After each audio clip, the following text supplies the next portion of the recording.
Değerli basın mensupları, hepiniz öncelikle hoş geldiniz. Malumlarınız olduğu üzere 1 Kasım 2015 tarihinde 7 Haziran seçimleri tekrar edilecek. 7 Haziran seçimleri de 30 Mart 2014 tarihlerinde yapılan seçimde özellikle bölgemizde normal koşullar altında yapılmadı.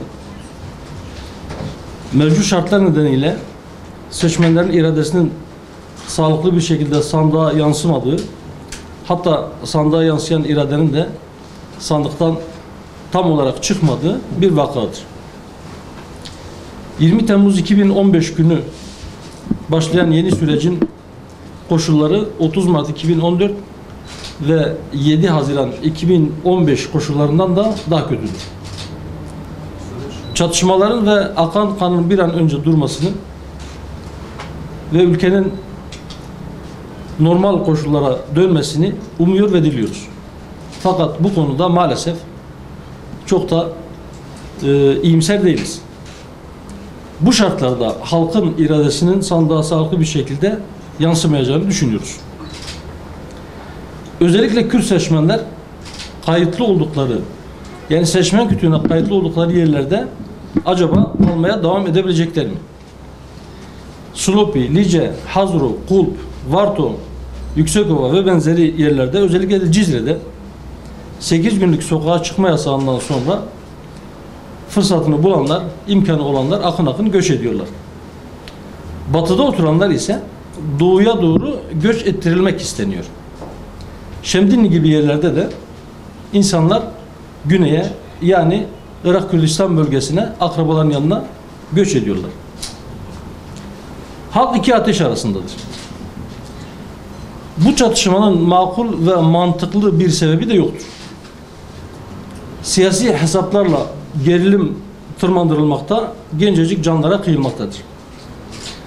Silah seslerinin ve ağıtların arasında sağduyuya, doğruya çağıranların sesleri de boğulmaktadır.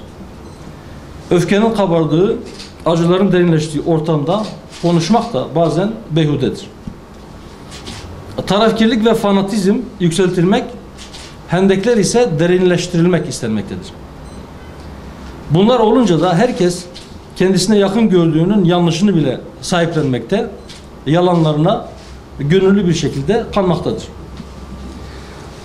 Bu olumsuz tablo safları sıklaştırdığı, taraftarları fanatikleştirdiği için siyasetçilerin çoğunluğunun da hoşuna gitmektedir.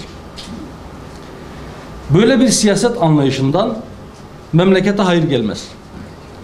Bu anlayış bir parça ateş alabilmek ve onunla yemeğini pişirebilmek için komşusunun evinin yanmasını istemektir.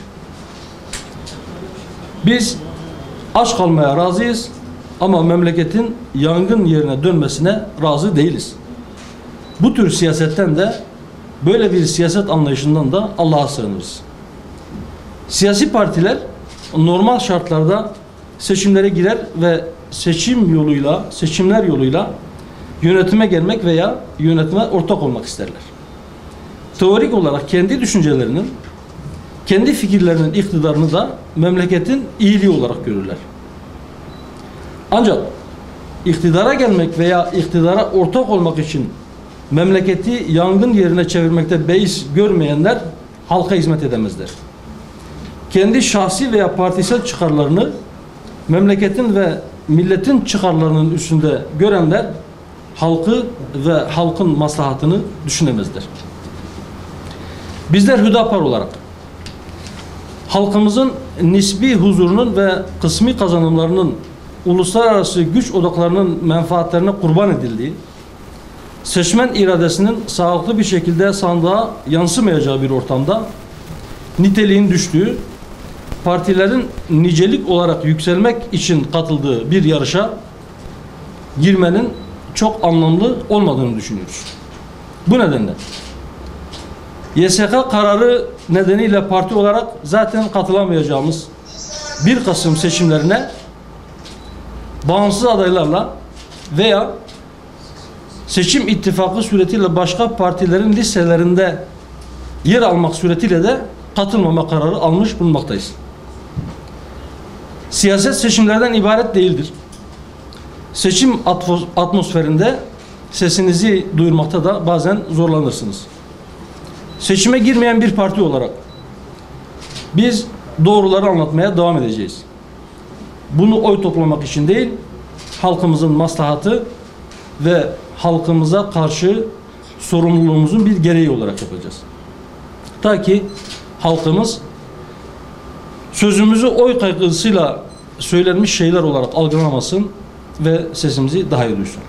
Hayır arkadaşlar, bu bir boykot kararı değil. Biz biraz önce söylediğim gibi Yüksek Seçim Kurulu'nun kararıyla seçime girecek olan partilerin listesi yayınlandı. 29 partinin girebileceği açıklandı. Bu partilerin arasında bizim partimiz yoktu. Buna itiraz ettik. İtirazımız da reddedildi. Önümüzde iki seçenek vardı. Ya bağımsız adaylarla 7 Haziran seçimlerinde olduğu gibi seçime katılacaktık veya başka bir partiyle seçim ittifakı yapmak suretiyle onların listelerinden girecektik. Biz partimizin yetkili organlarında tartıştık. Her iki türde de, yani hem bağımsız adaylar hem de ittifak yoluyla seçime girmemizin bize bir şey kazandırmayacağı, halkımızın da maslahatında olmayacağı düşüncesiyle seçimlere girmeme kararı aldık.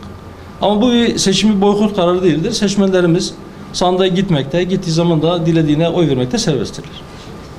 İttifak görüşmeleri demeyelim, belki ittifak ön görüşmeleri şeklinde bazı partilerden bize teklifler geldi. Biz bunları değerlendirdik. İttifak görüşmesine evrilmeye değecek nitelikte teklifler olmadığı için biz o defterleri kapattık.